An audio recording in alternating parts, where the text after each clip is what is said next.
Yoshlar ko'p vaqtlarini ochiq havoda, ota-onalari e'tiboridan yiroqda o'tkazadilar. Bu hol esa ayrim jinoyatchi unsurlar uchun o'zlarining g'arazli niyatlarini amalga oshirishlariga imkon yaratadi. 7 yashar qizaloq o'zi yashaydigan uy yonida o'rtoqlari bilan o'ynayotgan edi. Qizcha bir zumgagina yolg'iz qolganini ko'rgan notanish kimsa uning yoniga kelib savolga tutdi. Qizaloq qaysi uyda yashashini so'rab bilib olgan shaxs undan ro'paradagi uydan Feruza ismli qizni chaqirib berishni iltimos qilib, evaziga muzqaymoq olib berishni va'da qiladi.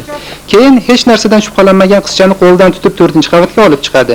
Bu yerda unga o'zining yaqinda qamoqdan chiqqanligini, yo'lkira uchun pul kerakligini aytib, tilla ziragini yechib berishini talab qiladi. Ziragini yechib berdi dedi, ziragini yechib berdi.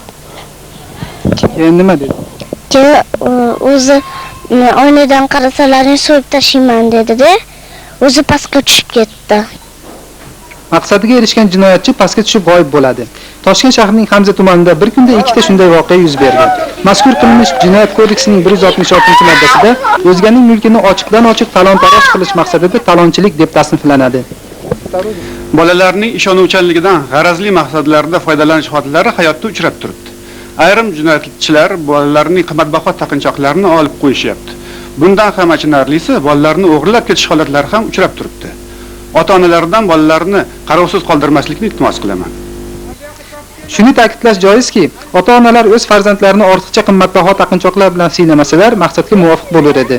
Murak qalbga qo'rquv onlarini yashatib, moddiy va ma'naviy zarar keltirgan pastkash kimsa qonun oldida javob berishi muqarrardir. Ota-onalar va kattalar, farzandlaringizga ehtiyot bo'ling. Baxtiyor Shohnazarov, Aleksandr Zolin, davr uchun maxsus tayyorlandi.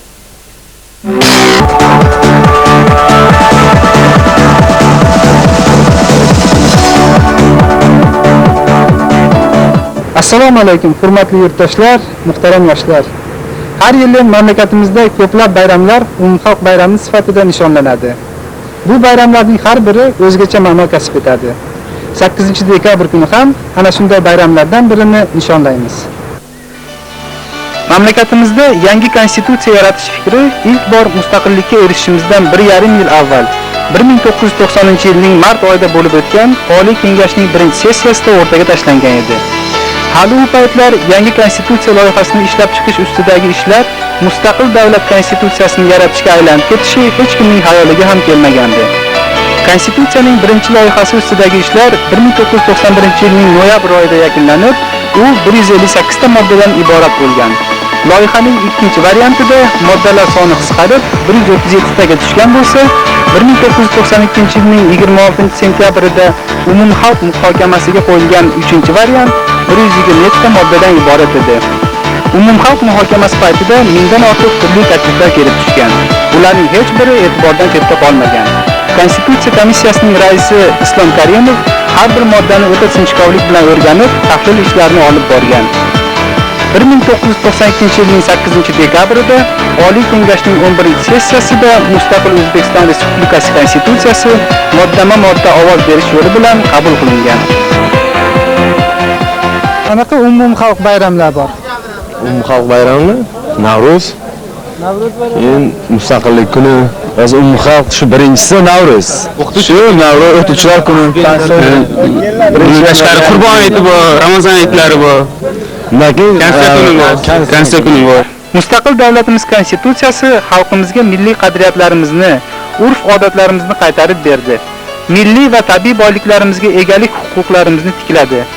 O'zbekiston Respublikasi xalqaro huquqning to'laqonli subyekti ekanligi konstitutsiyada mustahkamlab qo'yildi.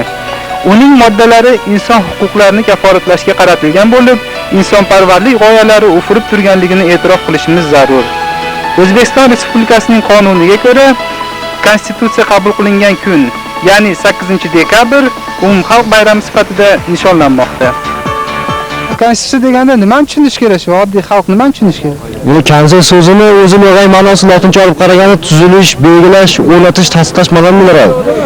Endi hozirgi respublikamizning konstitutsiyasi bizning huquqiy davlat qurishimizdagi asosiy tamoyil, asosiy qonun-qoidalar majmuasi bo'lib hisoblanadi. Mana shu konstitutsiyamiz asos etgan, ifoda etilgan qoidalar asosida biz o'zimizning mustaqilligimizni mustahkamlashimiz va huquqiy davlat qurishda mustaqil qadam tashlashimizda u bizga katta yordam beradi. Huquqiy jamiyat quradigan bo'lsa, endi mutaxassislar emas, endi mana shu xalq, asosan xalqlar, mana shu jamiyatimizni har bir fuqarosi o'rgansa arziydi-da. O'zbekiston Respublikasi o'zining milliy davlat va ma'muriy hududiy tuzilishini, davlat hokimiyati va boshqaruv organlarining tizimini belgilaydi. Ichki va tashqi siyosatini amalga oshiradi. O'zbekistonning davlat chegarasi va hududi daxlsiz va bo'linmasdir. O'zbekiston Respublikasi Konstitutsiyasining 3-moddasi. Dunyodagi barcha davlatlar o'z konstitutsiyasiga ega emasligini e'tirof etish zarur. Xususan, ayrim islom davlatlarida davlat Qur'on va shariat asoslarida boshqariladi. Huquqiy demokratik tamoyillar asosida rivojlanayotgan mamlakatlarda esa davlatning asosiy qonuni konstitutsiya hisoblanadi. Dunyo mamlakatlari ichida eng eski konstitutsiya qaysi davlatga tegishli ekanligini bilasizmi? Mr. Fox, a lot of people around the world know that Amerika Qo'shma Shtatlari konstitutsiyasi qabul qilinganiga 200 yildan oshganligini dunyoda ko'pchilik biladi. Konstitutsiya qachon va qanday sharoitda qabul qilingan? AQSh konstitutsiyasi 1789-yili o'sha vaqtda mavjud bo'lgan shtatlar xalqlarining konvensiyasi asosida qabul qilingan. Bu davrlar g'oyat og'ir edi. Shuning uchun konstitutsiyani yaratishga 18 oy vaqt ketgan. Konstitutsiyada davlat hokimiyati cheklanib, shaxs erkinliklariga katta ahamiyat berilgan.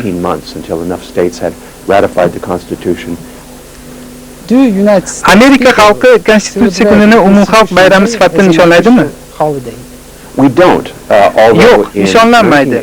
Biz 4-iyulda AQSh mustaqilligini bayram qilamiz.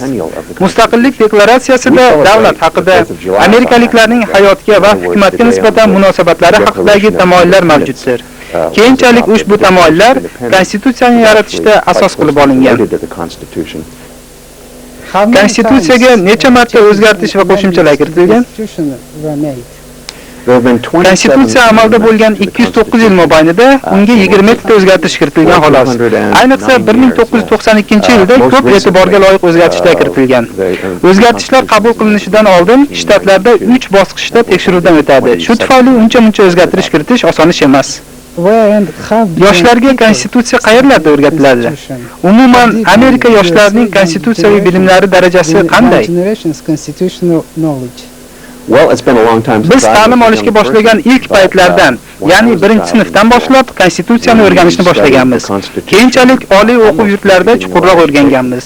Har bir o'quvchi konstitutsiyaning muqaddima qismini yoddan bilishlari zarurligini men yaxshi xotirlayman. Bizga maktabda Silix degan maxsus dars o'tilardi. Unda fuqarolik asoslari, hukumat ishining tashkil etilishi o'rgatiladi.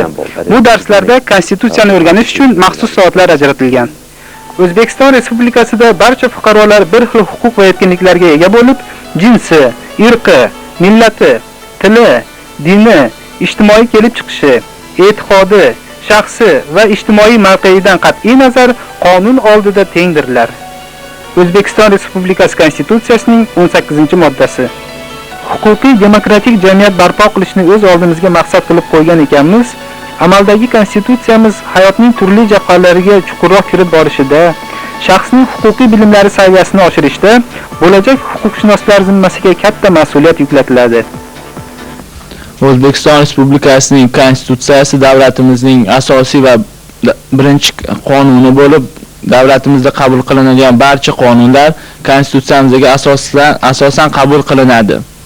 Agar qabul qilingan qonunlar konstitutsiyamizga zid ravishda qabul qilingan bo'lsa, ushbu qonunlarning vakolati to'xtatiladi va qaytadan Oliy Majlis tomonidan ko'rib chiqiladi. Konstitutsiyamiz 6 bo'lim, 128 modda va 26 bobdan tashkil topgandir. Unda fuqarolarning jamiyatning davlat bilan o'rtasida o'zaro munosabatlariga tegishli barcha masalalar o'z yechimini topgan, davlatning faoliyati ko'rsatib o'tilgan, fuqarolarning huquq va burchlari o'z aksini topgandir. Bu konstitutsiyamizda asosan davlat suvereniteti, xalq hokimiyatchiligi, fuqarolarning shaxsiy huquqiy erkinliklari belgilab qo'yilgan. Bularga asosan fuqarolar o'z huquqlarini biladilar. Agar shu xalqlar orasida shartnomalar tuzilganda, shu shartnomalar konstitutsiyaga asosan mos ravishda tuzilmagan bo'lsa, bilan konstitutsiyaviy sud ko'rib chiqadi va ular vakolat to'xtatiladi. Agar shu vakolatlari mos keladigan bo'lsa, o'z kuchiga kiradi ularda ma'muriy hududiy bo'linmalar haqida, Qoraqalpog'iston respublikalari haqida ham so'z yuritiladi. Tashqi siyosatlari ham to'g'risida so'z yuritiladi. Konstitutsiyamiz O'zbekiston Respublikasining asosiy qonuni hisoblanib, qonun chiqaruvchi, ijro etuvchi, hokimiyatlarning chiqargan qarorlari, farmonlari, farmoyishlari ular unga asoslangan bo'lishi shart. Agar shu asoslanmagan bo'lsa, shu qonun Konstitutsiyaviy sud tomonidan to'xtatiladi. Bu Konstitutsiyaviy sudning asosiy vakolati hisoblanadi. Konstitutsiya davlatni davlat, millatni millat sifatida dunyoga tanitadigan asosiy qonunnomadir. Konstitutsiyamizda xalqimiz, millatimiz, davlatchiligimizning va insoniyat huquqiy ma'naviyatining barcha ilg'or g'oyalari o'z aksini topgan. O'zbekiston Respublikasining Konstitutsiyasining 2-bo'limida insonlarning asosiy huquqlari, erkinliklari, burchlari to'g'risida yoritilgan. Bu insonlarning asosiy huquq va burchlari ularning O'zbekiston Respublikasi hududida fuqarolikka ega bo'lishlari, insonlarning huquqlari va burchlari to'g'risida aytib o'tiladi. Ammo lekin hozirgi davrda O'zbekiston Respublikasining chekka joylarida bu huquq va erkinlik va burchlarga amal qilish ba'zi bir hollarda juda ham qaltis xatolarga yo'l qo'yilyapti. Bu huquq va erkinliklarni o'sha joylarda ta'minlash uchun o'z-o'zini boshqarish organlari tomonidan o'sha joylarda bunga chora-tadbirlar uyushtirilib, siz huquqingizni bilasizmi mavzusida o'sha joylarda tadbirlar uyushtirilib, o'sha xalq bilan hokimiyat o'rtasida munosabatlarni kelishib olinsa to'g'ri bo'lar edi.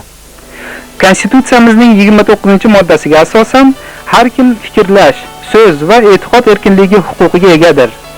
Toshkent davlat yuridik instituti talabalari bilan bo'lib o'tgan suhbatning davomini ko'rsatuvimizning keyingi sonida ko'rishingiz mumkin.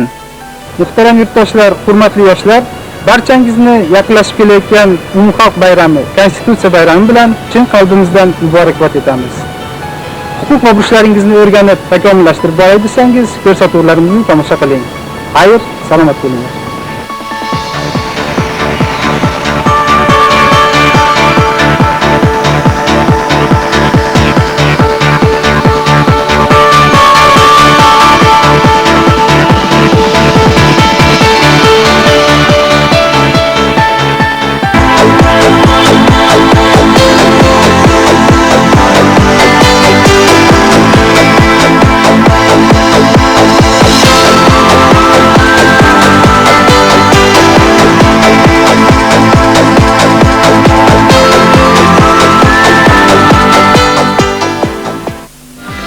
Jamiyat a'zolari tomonidan sodir etilgan jinoiy harakatlar uchun sud organlari amaldagi qonunlarga ko'ra jazo choralarini belgilaydi. Jazo choralari turlicha bo'lib, jarima solishdan tortib to ozodlikdan mahrum etishgacha bo'lishi mumkin. Turli muddatlardagi qamoq jazosini o'tab chiqqan shaxslardan ayrimlarining bugungi hayotimizga moslashishi qiyin kechishi ham sir emas.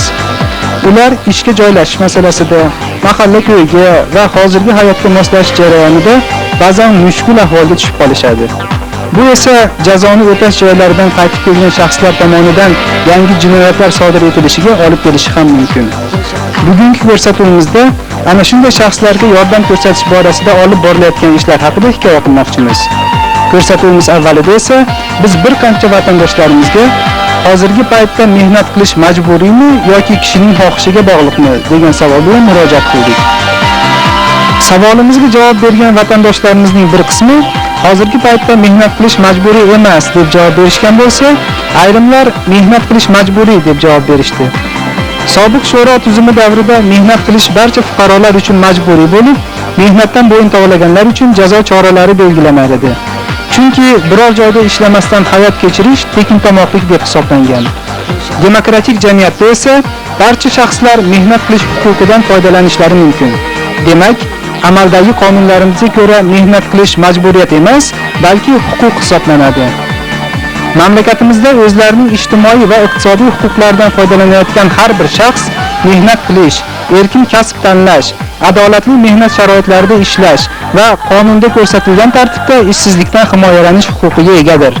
Erkin fuqarolarni mehnat qilishga majburlashga yo'l qo'yilmaydi. Sud hukmi bilan tayinlangan jazoni o'tash tartibidan yoki qonunda ko'rsatilgan boshqa hollardan tashqari majburiy mehnat taqiqlanadi. O'zbekiston Respublikasi Konstitutsiyasining 37-moddasidan. Jazo muddatini o'tab qamoqdan chiqqan shaxslarning oldida bir qancha muammolar paydo bo'ladi. Ishga joylashish, yashash joyidan ro'yxatdan o'tish kabi muammolar bilan bir qatorda oila qurish, yashayotgan joylardagi aholi bilan uyg'un aloqalar o'rnatish kabi ijtimoiy muammolar ham yuzaga kelishi mumkin. Ayrim hollarda korxona va muassasa rahbarlari och qorning tinch qulog'in qabilida ish tutib, qamalib chiqqan shaxslarni ishga qabul qilishni asossiz ravishda rad etish holatlari ham uchrab turadi. Bunday harakatlar esa jazoni ijro etib kelgan shaxslarning ruhiyatiga salbiy ta'sir ko'rsatishi mumkin. Bunday holda ular tomonidan yangi jinoyatlar sodir etilmasligiga kim kafolat bera oladi? Mamlakatimiz hukumatı ana shunday fuqarolarga yordam berish maqsadida qator ishlarni amalga oshirmoqda.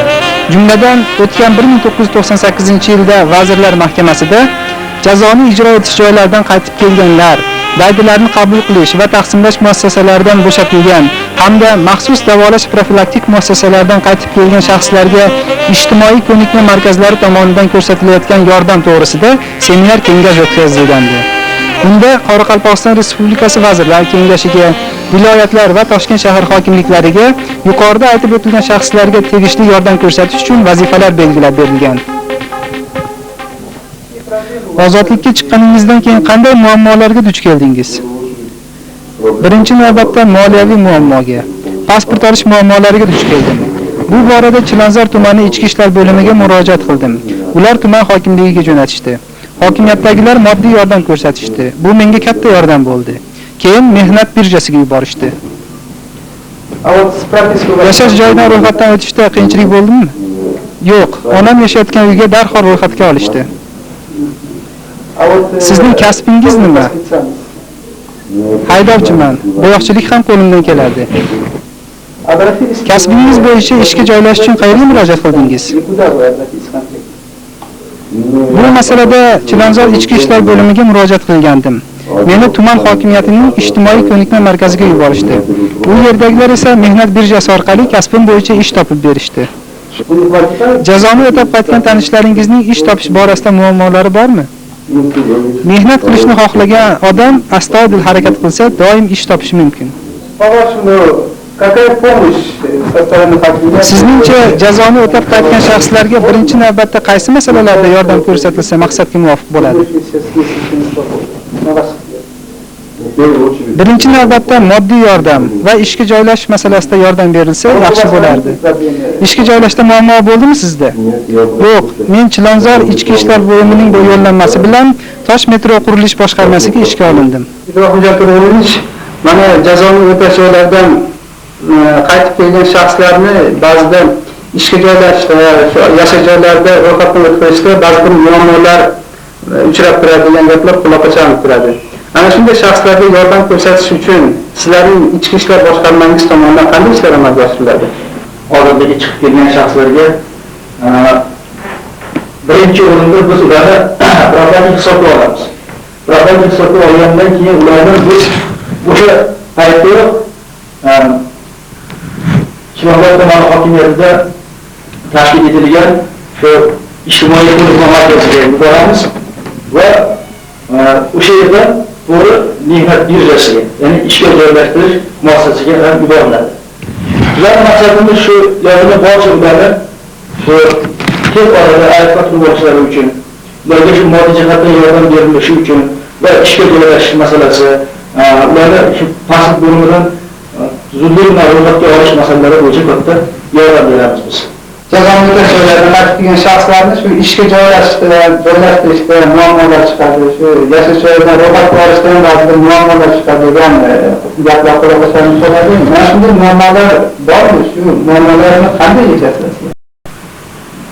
Albatta, bunaqa muammolar bor. Mana aytaylik, ozodlikka chiqib kelgan shaxs qaytib kelgan paytda uni qara onasi bo'ladi. Bu qara onasi olamdan o'tib ketgandan keyin u uysiz joysiz qolganlar ham bor. Biz shunaqalarni albatta shu Chilonzor hokimiyatiga yuboramiz. Ular shu uy-joylarni ta'minlashga yordam berishadi. Mana aytaylik, mana muqaddam sudlangan, bir necha marta o'tirib chiqqan shaxs, o'ta xavfli jinoyatchi bir muqaddam sudlangan bor edi. Mana shaxsga biz katta yordam berdik. Mana hokimiyat tomonidan 6,000 8 so'm pul mablag'i berildi. Undan keyin zudlik bilan biz Toshkent qurilish yotoqxonasidan bitta xona ajratib berdik. Mana hozirgi kunda u yashayapti. Lekin uysiz joysiz qolgani yo'q. Bundan tashqari yana shunaqa muomala bo'ladiki, ota-onasi yashayotgan bo'ladi, lekin bu qamal ketgandan keyin oradan 3-4 yil o'tadi, ular qaytib keladi, qaytib kelgan paytda ota-onasi oldin o'tib, ularning uy joyi aka-ukalariga qoladi. Aka-ukalari o'zlari buni sig'dirmasligi mumkin. Shunaqa muomala bo'ladigan bo'lsa agar siz albatta ularni hokimiyatga yuboramiz. Hokimiyatda bitta komissiya tashkil etilgan masala bo'yicha Ivashkin boshchiligida shu komissiya ko'rib chiqishadi. Ko'rib chiqib, o'sha uyni ilojini boricha aka-ukalar bilan birga kelishgan holda bitta xonasini ajratib berishga gap bo'lsa. Yoki bunda boshqa birorta joydan uy-joydan ta'minlaydi. Biz har bir o'sha muqaddam sudlangan shaxsning oldiga chiqib kelgandan keyin juda qattiq nazoratga olamiz. Chunki ularning tomonidan agar qayta jinoyat sodir etiladigan bo'lsa, bunga javob beramiz qat'iyan. Shuning uchun uchastka nozirlari, boshqa militsiya xodimlari ularning har bir qadamlarini nazorat qilib boradilar. Har kim qariganda, mehnat layoqatini yo'qotganda, shuningdek boquvchisidan mahrum bo'lganda va qonunda ko'rsatilgan boshqa hollarda ijtimoiy ta'minot olish huquqiga ega. O'zbekiston Respublikasi Konstitutsiyasining 39-moddasidan.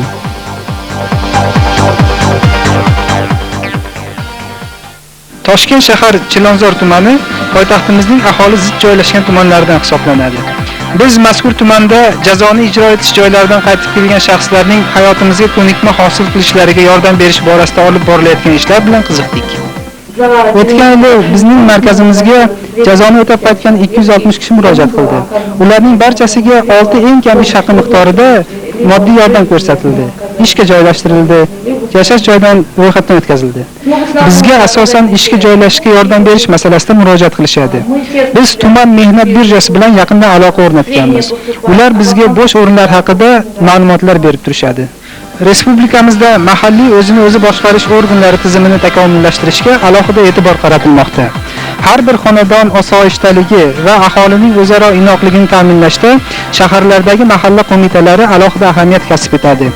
Jumladan jazoni ijro etish joylaridan qaytib kelgan shaxslarga ilk yordam ko'rsatish, ular tomonidan nojoiz harakatlar sodir etilmasligini nazorat qilish va tartibga chaqirib turishda butun mahalla ahli zimmasiga katta mas'uliyat yuklanadi. Mahallalar qanchalik tinch va osoyishta bo'lsa, ertangi kunga ishonch ham shunchalik mustahkamlanib boraveradi. Mahallamizda jazoni o'tab qaytgan har bir shaxs alohida hisobga olinadi. Ularga turmushlarini tiklab olishda yordam beriladi. Bu ishlarni amalga oshirish uchun mahallamizda maxsus hay'at tuzilgan bo'lib, hay'at a'zolari yuqoridagi toifadagi shaxslarning xonadonlariga tashrif buyurishadi. Ularning muammolarini hal qilishga qo'ldan kelgancha yordam ko'rsatadi. Galina Ivanovna bizning qamalib chiqqan shaxslarning oila qurish borasidagi muammolari bormi degan savolimizga javoban, yaqinda mahallalarda bir nikoh to'yi bo'lib o'tganini, kuyov jazoni o'tab qaytgan shaxs ekanligini, kelin esa aqli raso, go'zal ekanligini misol qilib keltirdi. Jazoni ijro etish joylaridan qaytib kelgan shaxslarni ish bilan ta'minlash borasida O'zbekiston Respublikasi Mehnat vazirligi tomonidan ham qator ishlar amalga oshirilmoqda. Jazoni o'tash joylaridan qaytib kelgan shaxslarga Mehnat vazirligi tomonidan qanday yordam ko'rsatiladi? Tuman bo'limlarida bularni ijtimoiy himoya qilish maqsadida jazoni o'tab qaytganlarni ularning kvotalangan ish o'rinlari berilgan.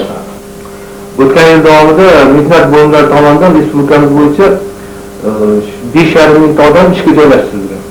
Shulardan 4,400 tasi bizni birjamiz orqali, upravleniya tizimi orqali joylashgan, boshqa boshqarmalar. Qolganlari bo'lsa mustaqil ravishda ishga joylashganlar. Endi ularga moddiy yordam ko'rsatishga qarasak, shulardan 475 kishi hozirgi vaqtda moddiy yordam olmoqda. Ba'zi korxonalarda ish joylarida rahbarlari mana shu qamoq jazosini o'tab kelgan shaxslarni ishga olishga hayiqishadi, ularni ishga olishmaydi ba'zi holatlarda. Mana shunday holatlar aniqlanganda sizlar shu rahbarlarga nisbatan bir chora ko'rasizlarmi? Vazirlar Mahkamasining 504-qaroriga asosan, agarda rahbar shu narsa bo'lgan odamni ishga qabul qilmasa, ya'ni mehnat bo'lmay orqali bo'lgan odamni ishga qabul qilmasa, ularga oylik shaxsan jazo solinadi. minimal ish haqini 5 barobargacha jarima solinadi. Mana shunday holatlar bo'yicha sizlarga shu jazoni o'tatilgan shaxslar murojaat qilganmiz, konkret holat bo'yicha. Masalan, shu rahbar meni ishga qabul qilmadi, yordam berdilar. Yo'q, hozircha u narsa bo'lmaydi. Vazirlar Mahkamasida bo'lib o'tgan seminar kengashda mana ishchi kuchi kam bo'lgan Qoraqalpog'iston Respublikasi, Sirdaryo va Jizzax viloyatlarida qamoqdan bo'shab kelgan shaxslarga qishloq joylarda dehqon xo'jaliklari ochish uchun yer berish tajribasi joriy qilinsin deb ko'rsatma berilgan. Ushbu masala bo'yicha bizga konkret misollar keltirishingiz mumkinmi? Jizzax viloyatida bir necha qamoq jazosidan qaytib kelganlarga yer ajratish masalasi ko'rildi va ularga ajratildi. Va u juda yaxshi natijalar bermoqda, hozir yaxshi mehnat qilib, yaxshi natijaga erishmoqda. Mana shu tajribani biroz tatbiq qilish uchun hayotimizda nima qilish kerak deb o'ylaysiz? Buning uchun menimcha har bir viloyatda shu narsani kengroq ommalashtirish kerak. Iloji boricha shu qamoq muddatidan qaytib kelganlarni yerdan ta'minlash, xohlovchilar bo'lsa agar ta'minlash masalasini ko'rish kerak. Menimcha bu juda ham yaxshi ish berishi mumkin. Vazirlar Mahkamasida o'tkazilgan seminar kengash yakunlariga asosan Qoraqalpog'iston Respublikasi Vazirlar Kengashi, viloyatlar va Toshkent shahri hokimliklari asosiy e'tiborni jazoni ijro etish joylaridan qaytgan shaxslarni ish bilan ta'minlash, turli kasblarga o'qitish, ijtimoiy ko'nikma markazlariga ishlab chiqarish bilan shug'ullanish uchun yer ajratish va ular qoshida turli kichik korxonalar ochishga amaliy yordam berishga qaratishlari zarur.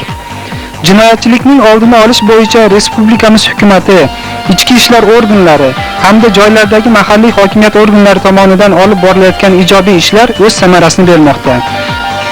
Ayrim mustaqil davlatlar hamdo'stligi mamlakatlarida aholi oqshomdan keyin ko'chalarga chiqib yurishdan qo'rqayotgan bir vaqtda respublikamizda jinoyatchilik kamaymoqda va O'zbekiston haqli ravishda MDH davlatlari orasidagi eng osoyishta mamlakat sifatida e'tirof etilmoqda.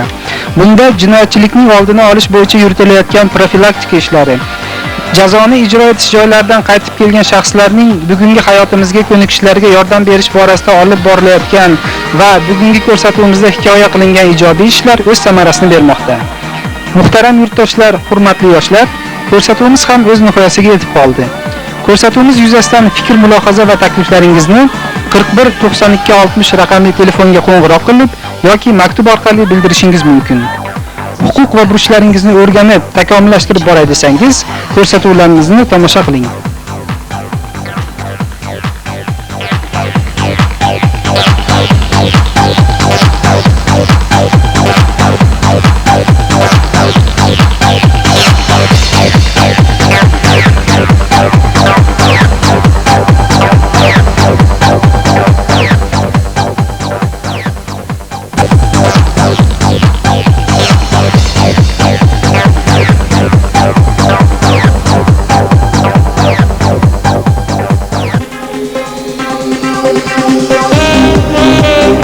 Mamlakatimizda bozor munosabatlariga o'tlar ekan, aholini ijtimoiy himoyalashga katta ahamiyat berilmoqda. Bu borada Oliy Majlis tomonidan tegishli qonunlar qabul qilingan. Ijtimoiy himoyaning bir necha turi mavjud bo'lib, ma'lum toifadagi shaxslar ushbu huquqdan foydalanishlari mumkin. Mazkur huquqlarni yoshlarimiz bilib olishlari maqsadga muvofiqdir. Chunki kezi kelganda ular keksalar va nogironlarga yordam berishlariga to'g'ri keladi. Demak, bugungi ko'rsatuvimiz ijtimoiy ta'minot masalalariga bag'ishlanadi. Aholini ijtimoiy himoya qilish degan iborani ko'p eshitamiz. Ijtimoiy himoyaga muhtoj shaxslar toifasiga kimlar kirish haqida hech o'ylab ko'rganmisiz? Kimlar ijtimoiy yordamga muhtoj fuqarolar deb hisoblash mumkin? Endi savolingizga har xil odamlar bo'ladi. Ijtimoiy muhtoj yordam odamlar. Kimni aytishim mumkin? Oilaviy sharoit qiynalgan, ko'p bolali, Kam ta'minlangan oilalar demoqchimisiz? bilmadim. Yolg'iz ayollarni, qariya pensionerlar yolg'iz boquvchisini yo'qotganlar. Shu mana shu ularning fikrlari qo'shilmi? Ijtimoiy himoya qilinadigan shaxslar toifasiga birinchi navbatda pensionerlar, nogironlar va kam ta'minlangan oilalar kiradi. Mamlakatimizda faoliyat ko'rsatayotgan Ijtimoiy ta'minot vazirligi bu boradagi oliy davlat organi hisoblanadi. Qoraqalpog'iston Respublikasida Ijtimoiy ta'minot vazirligi, viloyatlar va Toshkent shahrida ijtimoiy ta'minot boshqarmalari mavjud bo'lsa, tuman va shaharlardagi pensionerlar, nogironlar va balog'at yoshiga yetmagan bolali oilalarni ijtimoiy himoya qiluvchi organ hokimliklarning ijtimoiy ta'minot bo'limi hisoblanadi. Mazkur davlat organlari o'z faoliyatlari bo'yicha viloyatlar va Toshkent shahrida ijtimoiy ta'minot boshqarmalariga, tuman, shahar hokimiga va O'zbekiston Respublikasi Ijtimoiy ta'minot vazirligiga bo'ysunadi. Ijtimoiy ta'minot bo'limlari faoliyatlarini tuman va shaharlardagi boshqa davlat organlari, tibbiy mehnat ekspertiza komissiyalari, shuningdek fuqarolarning o'zini o'zi boshqarish organlari, jamoat tashkilotlari va xayriya jamg'armalari bilan hamkorlikda olib boradi. Har kim qariganda, mehnat layoqatini yo'qotganda, shuningdek boquvchisidan mahrum bo'lganda va qonunda ko'rsatilgan boshqa hollarda ijtimoiy ta'minot olish huquqiga ega. O'zbekiston Respublikasi Konstitutsiyasining 39-moddasidan. Mana ijtimoiy ta'minot vazirligiga qaysi masalada murojaat qilib keldingiz? Men o'tgan hafta bir arziya tashlab ketdim bu yerga. Men yoshim 80 ga yaqinlashib qoldi. Birinchi guruh urush nogironiman. Tishlarim hammasi deyarli butun, lekin mana bu ikkita jag' tishga ikkitadan 4 ta tish qo'ydirish kerak edi. Shunga poliklinikaga borsam, urush invalidlarga hech qanaqa ligota yo'q dedi. Agar haligi olib qo'yadigan qoplama tish qilsang qiladiganlarga 50%, sizga 100%. Nech pul turasan desam, u 10 mingga yaqin bahona shunaqa dedi. Endi imtiyoz ilgari bir vaqtlari urush nogironlarga tilla tishlarni imtiyozli qo'yib berardi. Men hayron bo'ldimda, keyin vrachning oldiga kirib so'radimda, nega bunaqa desam, shu vazirlikka boring, o'shalar agar imtiyozli ruxsat bersa, shunga kelganman. Endi mana shu yashash joyidagi ijtimoiy ta'minot bo'limiga murojaat qilmadingizmi? Ularga murojaat qilganim yo'q, chunki o'sha vrachlar aytdiki, vazirlikka boring dedi. Vazirlik ruxsat bersa biz qilamiz degan gapni qildi. Men Mirahmedov Yorqin, Chernobil qatnashchisi bo'laman. Ikkinchi guruh nogironi. Pensioner nafaqada turaman hozir. Mana shu Chernobil halokatini bartaraf qilishda qatnashgan pensionerlarning qanaqa imtiyozlari bor? Imtiyozlari kommunal to'lovlari 50% anaqasida to'lanadi. Transportda yurish anaqa bepul, davolanish bepul hamma joyda. Sanatoriyalar, shahar yurishlarga bepul. Mana shu ijtimoiy ta'minot vazirligiga qaysi masalada murojaat qilib keldingiz? Bu yerga men Chernobil qatnashchisi guvohnomamni yo'qotib qo'ydim 30-dekabrda. O'zim ishlab turgan joyimdan yordam so'rab borganimda, ular hech qanaqa yordam bera olmaymiz deb aytishdi. Men energiya vazirligiga ko'tarildim. Bu yerda ham hech qanaqa javob berisha olmadi. Ijtimoiy ta'minot bo'limlarining vazifalari turli-tuman bo'lib, ba'zilarini sanab o'tishni lozim topdik. Bular: ijtimoiy ta'minot to'g'risidagi qonunchilikni tushuntirish, fuqarolarga pensiya va nafaqalar tayinlash uchun kerakli hujjatlarni hamda o'rnatilgan imtiyoz va qulayliklarni olishda yordam berish, ko'zi ojizlar jamiyati, karlar jamiyati, nogironlar jamiyatining ishini tashkil etishda ko'maklashish, pensionerlar, nogironlar va kam ta'minlangan oilalarning pensiya ta'minoti, ularga ijtimoiy xizmat ko'rsatish va ijtimoiy himoyasini tashkil qilish, ushbu masala yuzasidan boshqa davlat, jamoat tashkilotlarining faoliyatini muvofiqlashtirish, qonun bilan belgilangan pensiya va nafaqalarni to'g'ri va o'z vaqtida tayinlash hamda to'lash, nogironlarni ishga joylash bo'yicha tadbirlar o'tkazish uchun ish joylari, sex va uchastkalar tashkil etishga ko'maklashish, tuman, shaharlar hududida faoliyat yurituvchi tibbiy mehnat ekspertiza komissiyalari bilan birgalikda ishlash va hokazo. Fuqarolarning davlat pensiya ta'minoti to'g'risidagi qonunga ko'ra, davlat pensiyalarining quyidagi turlari belgilanadi: yoshga doir pensiya, nogironlik pensiyasi, boquvchisini yo'qotganlik pensiyasi. Muqaddam opa, fuqarolar pensiya ta'minoti masalasida ko'proq qanday muammolar bilan boshqarmangizga murojaat qilishadi? Biz fuqarolarning murojaati, xoh bu og'zaki bo'lsin, xoh bu yozma bo'lsin, juda ham katta ahamiyat beramiz. Ularni o'rganamiz, tahlil qilamiz. Mana bu yilgi tahlilni qaraganimizda, albatta ko'proq murojaat pensiya ta'minotida, ko'proq murojaat pensiyalarni oshirish, pensiyani hisoblash yoki mana ayollardan ko'proq ish stajini hisoblash to'g'risida bo'ladi. Ular albatta pensiya ish stajidan belgilanadi-yu. Ko'p ayollar shu huquqdan mahrum bo'lyapmiz deb o'ylashadi. Chunki mana shu pensiya ta'minotidagi ularga berilgan imtiyozlardan bexabar bo'lishadi. Shuning uchun biz faqat murojaatlarga emas, yana joylarga borib, uchrashuvlarga, bevosita pensionerlar bilan ayollar bilan muloqotga ahamiyat beramiz. Joylarda turib biz vazirlik xodimlari ham uchrashuvlarga boramiz, mahallaga borib 10 tami, 15 tami, nechta odam bo'lsa o'shalar bilan o'tirib, bahuzur pensiya ta'minoti qonunlari, huquqlarini tushuntirib beramiz. Mana shunda men yaqinda ham bitta mahallada uchrashuvda bo'ldim. Ayollar ko'pi uyda o'tirib qoldim. Qaynonam kasal, birinchi guruh nogiron yoki ko'zi ojiz yoki qaynatam kasal, 80 yoshda oshgan, ishlamay stajim yetmay qoladi. Pensiyaga chiqa olamanmi, yo'qmi deb ko'proq murojaat qilishadi. Shunda men ularga tushuntirirdimki, bizning qonunimizda o'zi azaldan pensiya ta'minotida ayollarga alohida ahamiyat berilgan. Bizning milliy qonunimizni qabul qilganimizdan keyin, bilasizlar, iyul 94-yilda bu ahamiyatni yanada kuchaytirdik. Mana bitta misol aytaylik. Oldingi qonunda masalan, ishlamagan ayolning bolaga qarab turgan davri ish staji deb hisoblansa, bizning milliy qonunimizda ishlashdan qat'iy nazar, bolaga qarab turgan davr 3 yoshgacha to'lguncha ish stajiga hisoblanadi. Bundan tashqari buni ko'pchilik biladi. Buni просто misol qilib aytdim. Ko'pchilik biladi. Bundan tashqari mana ayollar yoki boshqa shu qator ayollar qariyalarga qarab turgan davr ham ularni pensiya yoshiga yetganda ish staji hisoblanadi. Birinchi guruh nogironmi, bolalikdan nogironmi, 16 yoshgacha bolali nogiron bo'ladi.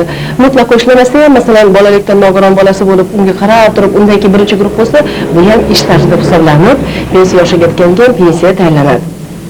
Biz ayollarimiz pensiya ta'minotiga kelsak, bu yil ayollar yili, ayollar erkaklarga qaraganda ancha imtiyozli tariqasida pensiyaga chiqishadi. Ularga talab etiladigan shart-sharoitlari imtiyozli. Mana tushunarli qilib, qaysi bu shart-sharoitlar deyishim mumkin. Mana erkaklar bizda pensiyaga 60 yoshda chiqadi, ayollar 55. Bizda yana 3 tur, 3 ro'yxat bor. Imtiyozli ro'yxatlar. U ro'yxatlarda ham erkaklar, ayollar erkaklarga qaraganda ancha imtiyozli, ham yosh tariqasida, ham ish staji talab etish tariqasida ancha imtiyozli pensiya chiqadi. Undan tashqari ko'p bolali ayollarimiz bor. Ularning ham imtiyozlari saqlanib qolgan. Ularga hamma biladi 50 yoshda 15 yil, yanada kamroq 20 yildan 15 yil staji bo'lsa pensiya ta'minotiga ega bo'ladi. Mana hozirgi paytda ba'zi bir mustaqil davlatlar hamdo'stligi mamlakatlarida, xususan Rossiyada pensionerlar, nafaqaxo'rlar oylab, hatto yillab o'z pensiyalari va nafaqalarini ola olmayapti degan xabarlarni ko'p eshitib turibmiz. Bu borada respublikamizda ahvol qanday? Bizda Xudoga shukr, mingga shukr, ancha bo'ldi pensiya ta'minotida mutlaqo zadolженность yo'q. Qarzimiz yo'q. Pensiya maqtanib gapiramiz, doim pensiya bizning respublikamizda oyma-oy to'lanadi. Nafaqalar ham hozir mana yaxshilanib, ular ham oyma-oy to'lanyapti. Respublikamizda 1999-yilning yanvar oyi uchun pensiya va ijtimoiy nafaqa tariqasida 9 milliard 320 million 71 ming so'm to'langan. Shu davrda 2 yoshgacha bo'lgan bolani tarbiyalayotgan oilalarga 1 milliard 24 million 23 ming so'm nafaqa to'langan. Mana masalan ayol chopon eri bilan cho'l biyobonida yashab ish ta'minotiga ega emas. O'shuning uchun stajim yo'q deb o'ylaydi. Bizning qonunimizda mana shunday ayollarga o'sha chopon eri bilan yurgan davr, ammo chegarasi bor, 10 yilda doirasida ish staji deb hisoblanadi. Xuddi shunday ofitser ayollar bilan, ofitser eri bilan yurgan ayollar ham ularning ham 10 yil doirasida shu yurgan davrlar ish staji deb hisoblanadi. Ana shu davr mobaynida hatto o'zi ishlamagan bo'lsa ham, ishlamagan bo'lsa ham ish staji deb hisoblanadi.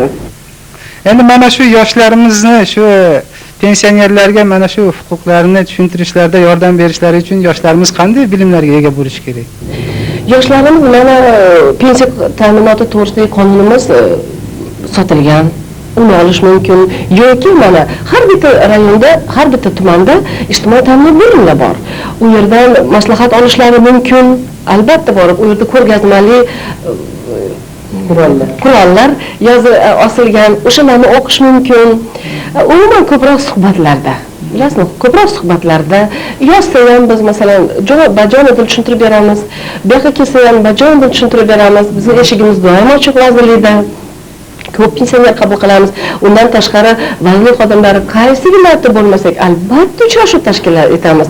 Bu bitta asosiy shartlarimizdan, vazirimiz qo'ygan shartlarimiz bittasi albatta xalqni borib uchrashib, ularga tushuntirish berish. Yoshga doir pensiya olish huquqiga erkaklar 60 yoshga to'lganda va ish stajlari kamida 25 yil bo'lgan taqdirda ega bo'lishsa, ayollar 55 yoshga to'lganlarida va ish stajlari kamida 20 yil bo'lgan taqdirda ega bo'ladilar. Imtiyozli shartlardagi pensiya olish huquqi esa Vazirlar Mahkamasi tasdiqlaydigan ro'yxatga muvofiq amalga oshiriladi. Pensioner vafot etgan taqdirda uning oilasiga yoki pensionerning dafn marosimini o'tkazgan shaxsga 2 oylik pensiya miqdorida, lekin eng kam ish haqining 2 hissasidan oz bo'lmagan miqdorda dafn etish nafaqasi to'lanadi. Muhtaram yurtdoshlar, hurmatli yoshlar, biz bugungi ko'rsatuvimizda aholini ijtimoiy himoya qilish borasida mamlakatimizda olib borilayotgan ishlar haqida qisqacha to'xtalib o'tdik. Ushbu mavzuni keyingi ko'rsatuvimizda davom ettirish niyatidamiz. Ko'rsatuvimiz yuzasidan fikr, mulohaza va takliflaringizni kutib qolamiz. Huquqiy bilimlari yetarli bo'lgan shaxs har doim, har yerda o'z haq-huquqini himoya qila oladi. Huquq va burchlaringizni o'rganib, takomillashtirib boray desangiz, ko'rsatuvlarimizni tomosha qiling.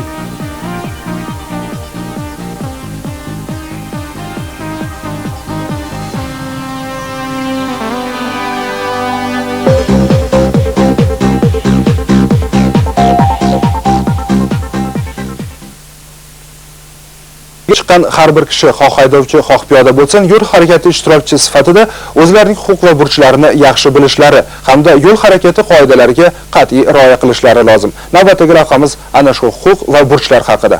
Afsuski, avariya sodir etib, jabrlanuvchiga yordam ko'rsatmay qochib ketish holatlari bugungi kunda ancha-muncha uchrab turibdi. 1998-yil mobaynida birgina poytaxtimizning Chilonzor tumanida avariya sodir etgan 101 ta haydovchi voqea yuz bergan joydan qochib ketgan. Bugunga kelib ana shu jinoyatlarning 83 tasi ochilgan. 101 ta hodisada 7 kishi halok bo'lgan bo'lsa, shulardan 6 tasi ichki ishlar xodimlari tomonidan ochilgan.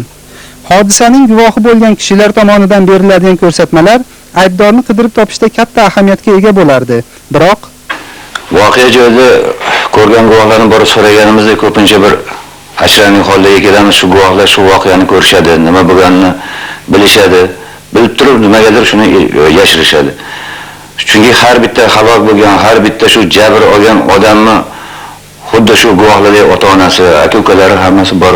Men shunga hayron bo'laman. Fuqarolarning yo'l transporti hodisalari vaqtidagi burchlariga bag'ishlangan huquq va burch ko'rsatuvini ertaga juma dasturi orqali soat 19:30 da tomosha qilishingiz mumkin.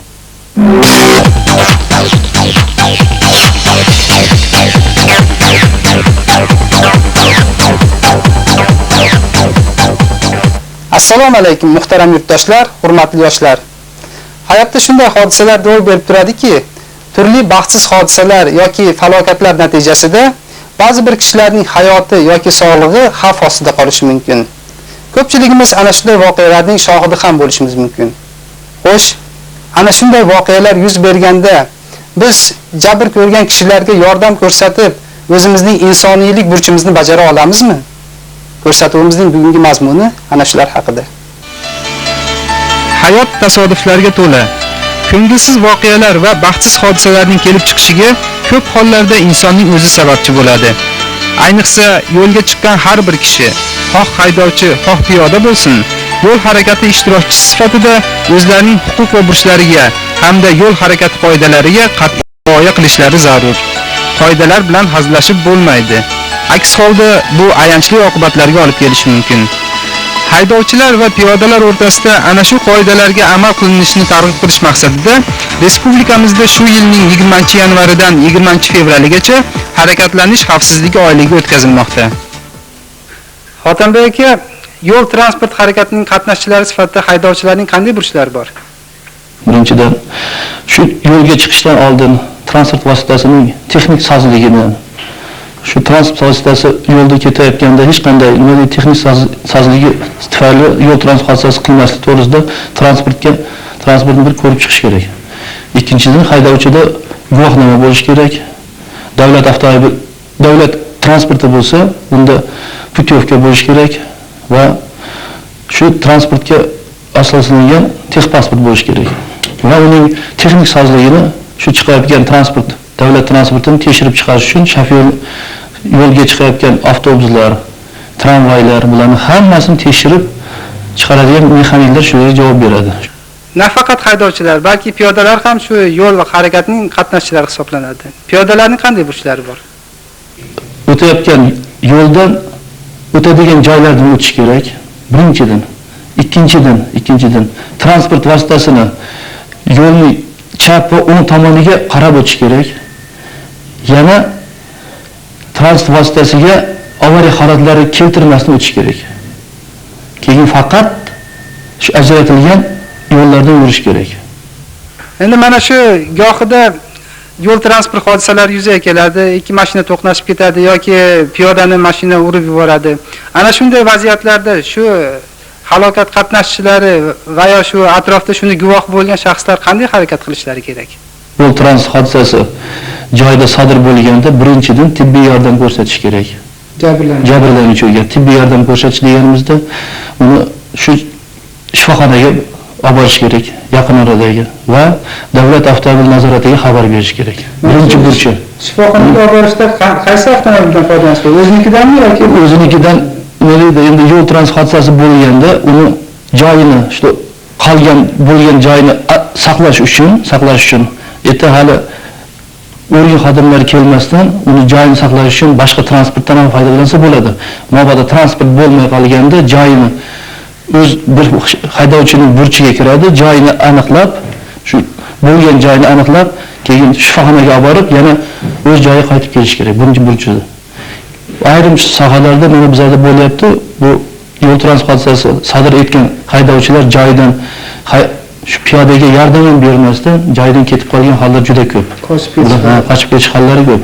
Buni aniqlashda bizga haydovchilar va shu yerda ishlayotgan sotuvchi xodimlari va transport vositasini boshqarayotgan boshqa transport vositalari xabar beradi. Bu birinchidan haydovchilarning burchiga kiradi.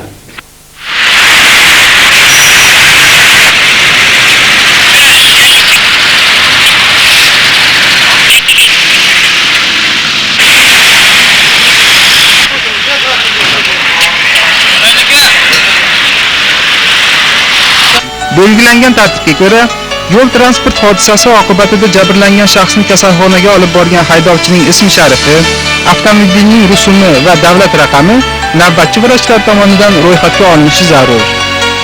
Hayotingizda yo'l transport hodisasiga guvoh bo'lganmisiz? Bo'lganman. Bir marta ishga ketayotganimda, shu temir yo'l yoqasiga yaqinlashib qolganimda, yonimdan traktor o'tib ketgan. Traktor 2 kishi bo'lgan, hayron qolganman. Juda g'alati haydab o'tgan. Keyin o'sha temir yo'lga izblas nimalarda shlagbaum bo'ladi. O'sha shlagbaumni tushirganiga qaramasdan o'chishga harakat qilgan traktor. Keyin men borguncha o'sha qandaydir ajoyib bir ovoz eshitildi. Hayron bo'lib bordim, poyezd to'xtadi. Qarasam traktor umuman sochilib ketgan, titilib ketgan. Odamlar yig'ilishgan, birdaniga yig'ilishgan. O'sha traktorga ikkita odam yotibdi, qon ichida, qonga bulanib yotdi. Shunda odamlar yordam ko'rsatishga jur'at qila olmagan. Hammasi qarab turavergan. Masalan, siz ham yordam ko'rsata olmaganmisiz siz ham? Bu paytlar ham yordam ko'rsata olmaganman, jur'at qila olmaganman. O'sha ko'rib hayajonlanib, qo'rqib qarab turganmiz. Bunaqangi hodisalarga men fikrim o'zimcha o'ylaymanki, o'sha ichkilik deb o'ylayman.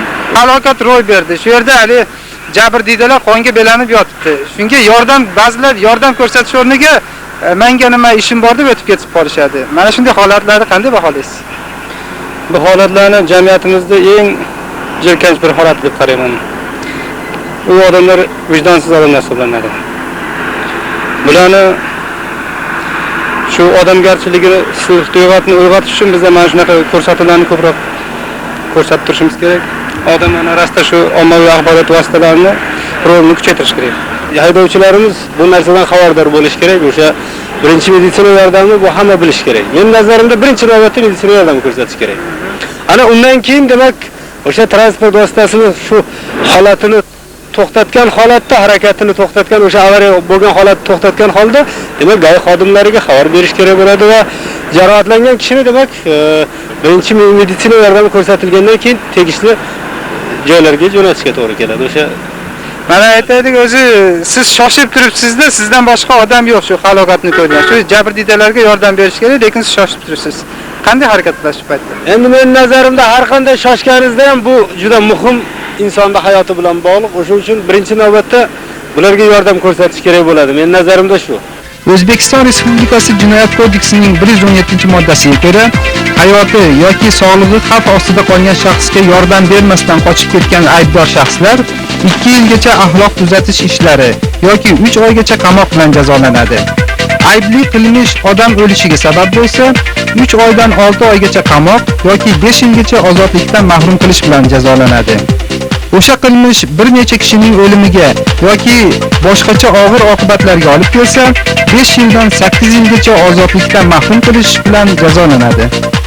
Hamdulla aka, mana ba'zi bir haydovchilar yo'l transport hodisasini sodir etishadi yoki piyodani urib yuborishib, o'sha voqea sodir bo'lgan joydan qochib ketishadi. Jabrlanuvchiga yordam ko'rsatishmaydi. Holbuki bu mana shu holatda haydovchining aybi bo'lmasdan, balki shu yo'l transport hodisasi kelib chiqishiga shu piyodani o'zi sababchi bo'lishi mumkin. Mana shunday voqealar yuz berganda Davlat avtomobil inspeksiyasi xodimlari tomonidan qanday harakatlar amalga oshiriladi? Bizdan xodimlarimiz shu joyga, voqea joyiga xabar olgan zahoti voqea joyiga borib, guvohlardan surishtiruv ishlarini olib borishadi, qidiruv ishlarini, shu yo'ldan o'tadigan jamoat transportlari haydovchilaridan, boshqalardan shu avtomashina rusumini, rangini yoki davlat raqamini bilib, shu orqali qidiruv ishlarini amalga oshiramiz. Haydovchilarimiz bu shu yo'l transport hodisasini qilganda asosan o'zlarini tomonidan ayblari bor yo'qligini bilmasdan bu qilayotgan ishlari. Chunki haydovchilarimiz ko'p holda ayblari bo'lmaydi, buni tergov surishtiruv organlari hal qilishadi. Ya'ni piyodalar o'zi sababchi bo'ladi. O'zlari sababchi bo'lishadi-da, shuni bilmagan holda buni qilishib o'zlariga boshqa jinoyat kodeksidagi boshqa javobgarlikni 117-moddada qo'shimcha olishadi. Mana shu misollardan keltira olasizmi? Misollardan mana yaqinda bo'lgan misol aytib beraman. Sentyabr oyida Nig'matov degan 36 yoshli yigitimiz piyoda shu Toshkentdagi Chonzor tumanida joylashgan JB8 deyiladi, shuni oldida o'tadigan tutash yo'lda KAMAZ avtomashinasining orqa g'ildiragini tegib tushib tan jarohati olgan. U tan jarohati hali sud meditsina ekspertizasini ko'rsatmasidan 2 haftada tuzalib ketishi mumkin edi. Haydovchiga shu yerda bo'lgan guvohlar, boshqalar aytishyapti, shuni kasalxonaga boring. 16-kasalxona, shahar kasalxonasi chetdan bo'lsa bir 10 minutlik yo'l. Haydovchi bo'lsa uni mashinasining kabinasiga o'tkazib, yonidagi sherigi bilan ikkalasi olib borib Toshkent viloyatining Yangiyo'l tumanidagi Zax arig'iga haligi tirik odamni suvga tashlab yuborishyapti. Buning oqibatida 3 kundan keyin uni o'ligi chiqyapti chetdan. Ushbu jinoyatni ochish uchun biz ko'p ishladik. Chunki uni ushbu avtomashinani, KAMAZ avtomashinasini davlat raqamini ko'rib qolishmagan ekan. 2 hafta mobaynida Buxoro viloyatida xizmat safarida bo'lib, ushbu jinoyatni ochdik. Hozirda prokuraturada xodimlari Toshkent viloyati ko'rishyapti shu bo'yicha. Haydovchi o'ziga tegishli jinoyat jazolanadi. Mana shu yo'l transport hodisasi tufayli mashinalarni tuzatishga, ta'mirlashga olib kelgan shofyorlardan sizlar qanday hujjatlar talab qilasizlar ta'mirlash uchun? Ta'mirlash uchun bu avariya yuz bergan bo'lsa, bizga GAIdan birinchi spravka bo'ladi. Keyin mana shu qabul qilamiz. Agar anaqa xadovoy yo buyog'ini anaqa nosoz bo'lsa, kvitansiya yozib hammasi qilinadi. Ba'zi haydovchilar shu piyodalarni urib ketib, qochib ketishar ekan voqea sodir bo'lgan joydan. Ularga qattiq jazo berish kerak. Juda ham qattiq jazo berish kerak. Nima ular qilamiz aka? Va u insonlar unaqa odam emas ular. Toshkent avtomobil halqa yo'lida Chilonzor tumanida joylashgan shu ippodrom Otchopar bozorimizning oldi deymiz. Shu yerda Moskvich avtomashinasi haydovchisi avtomashinasini boshqarib kelayotib, kechasi tun paytda, kechasi 12 da bo'lgan. Yortilmaga degan shu yo'lda to'xtab avtomashinasini orqa balonni g'ildiragini alishtirayotgan haydovchini urib ketadi. Urib ketgandan keyin haydovchini shu avtomashinani tagiga qo'yib, ustiga o'tlar bilan yopib, jinoyatni yashirish maqsadida avtomashinasini orqaga olib, boshqa mashina to'xtatib, avtomashinasini voqea joyidan o'zini olib borib, bir akasini uyiga olib boradi. Shu voqea joyidan uncha uzoq bo'lmagan avtomashinani topdik. Avtomashinani keyin davlat raqami bo'yicha egasini aniqlab, uni uyiga borganimizda ushbu yo'l transport hodisasi sodir qilib ketgan odam uyida xudoga qo'ygan ekan. Ushbu odam militsiya xodimlari militsiya avtomashinada kelishayotganini ko'rib, bir qarindoshining mashinasiga o'tirib bizdan qochish boshladi. Biz to'xtatib uni qayoqqa borayotganini nima qilasiz desak, militsiyaga o'z aybimni bo'ynimga olib bormoqchi edim. Aqlari chiqibsiz, mana militsiya xodimlari keldi sizni o'zi uyingizga. Yana qayoqqa qochyapsiz? Nimaga xabar bermadingiz? Nimaga bu yosh yigit ekan, menga yordam ko'rsatmadingiz? Hayotimni saqlab qolish mumkin edi shu yigitni desak, boshini egib aybdorman, boshqaman dedi.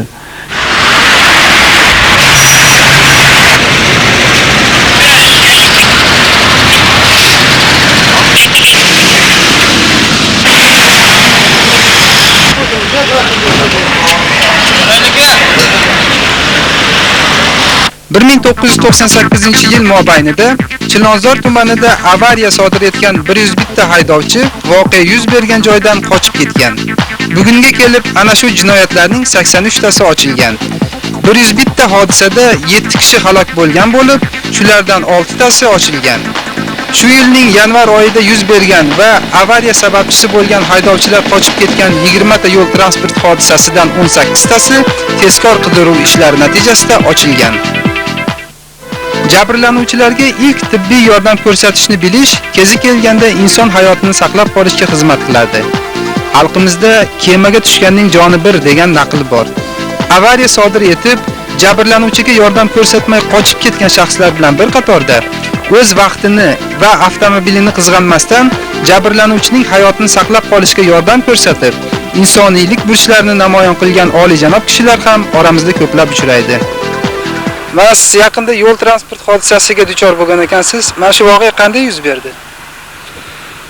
1998-yil 7-noyabr kuni shaxsiy avtomashinamda ketayotgan paytimda cho'lda yo'l notekisligi tufayli mashinaning tezligi ham balanddi. Avtomashina boshqaruviga ham chiqib qoldi. O'shanda u yog'i nima bo'lganini bilmayman. O'zimni yo'qotib qo'ydim. Keyin bir kundan keyin o'zimga kelganimda qarasam, больницада kasalxonada yotgan ekanman. O'sha kasalxonaga meni yo'lda ketayotgan yo'lovchi transportlar menga yordam berib, o'sha kasalxonaga yetkazishgan ekan. Fursatdan foydalanib, o'sha xaloskorlarimga o'z minnatdorchiligimni bildirmoqchiman. O'shalar tufayli men Xudoga shukr, o'z ish joyimga qaytdim. Sog'ligim tiklandi. Ben shu xohlaymanki, hayotda shunaqa insonlar ko'paysin. Shuni alohida ta'kidlash joizki, yo'l transport hodisalarining anchagina qismi yo'lovchilarning aybi bilan sodir etiladi. Surishtiruv ishlari natijasida haydovchining aybsizligi isbotlanadi. Shuning uchun avariya sodir etgan har bir shaxs o'zining insoniylik burchini bajarishi zarur. Qolaversa, ehtiyotsizlik natijasida badanga shikast yetkazish qonunlarimizga ko'ra ko'pchilik hollarda jarima to'lash yoki axloq tuzatish ishlari bilan jazolantiriladi. Jabrlanuvchiga yordam ko'rsatmasdan qochib ketish esa sud tomonidan aybni og'irlashtiruvchi holat sifatida baholanadi. Muhtaram yurtdoshlar, hurmatli yoshlar, jamiyatda yashar ekanmiz. O'zlarining huquqlaridan foydalanayotgan har bir shaxs burchlarini, shu jumladan insoniylik burchlarini ham unutmasligini istar edik. Zero insonni hayvondan ajratadigan farq bu ularning o'zaro munosabati va og'ir damlarda bir-birlariga yordam qo'lini cho'zish hissidadir. Bu his insonlar orasida o'zaro mehr-muhabbatni saqlashga xizmat qiladi. Bugungi ko'rsatuvimizda ko'tarilgan masala yuzasidan Sizlarning fikrlaringizni kutib qolamiz.